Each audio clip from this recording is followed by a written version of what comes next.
Hali gani mwanafamilia wa channel tupendwa hii hapa hii Bizoza Media. Kama ndo mara yako kwanza, basi nikusihi usisahau kusubscribe, kulike, kushare pamoja na kucomment. Bwana, tumeweza kuona mambo yanazidi kuwa mengi juu ya upande wa bibi Zuchu, na tumeweza kuona namna ambavyo anavyozidi kuwa na amani na furaha katika mahusiano yake, na wengi wao walitamani sana kuweza kujua ni kitu gani ambacho kinachompa furaha, kwa sababu hii imekuwa too much kwake na kila mtu anatamani sana kuweza kujua ni kwa nini bibi Zuchu amekuwa mmoja kati ya mwanamke ambaye mara zote huwa andafi vitu ambavyo vimekuwa vikimkabiri katika maisha yake. Lakini ukweli ni kwamba kuna siri nyingi ambazo zimeweza kujificha katika maisha yake, na kila mtu anajua ya kwamba Zuchu ni moja kati ya mwanamke ambaye mara zote anatamani kuweza kuwa na amani na furaha katika maisha yake. Lakini wacha tuone mwisho haya yote itakuwaje, kwa sababu kuna mengi ambayo yapo, na mengi haya yaliyopo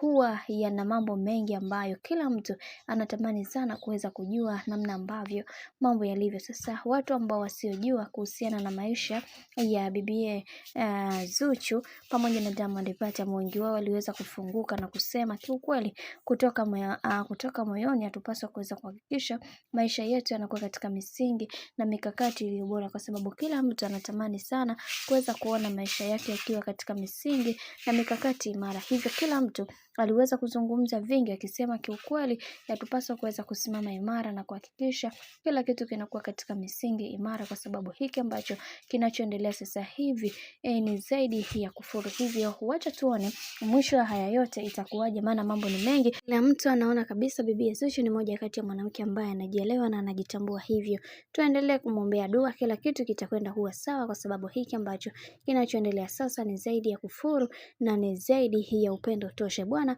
mambo ni mengi sana juu ya hiki ambacho kinachoendelea kwa sasa. Mimi wacha nikukumbusha kitu kimoja, kama ndo mara kwa kwanza basi usisahau kusubscribe, kulike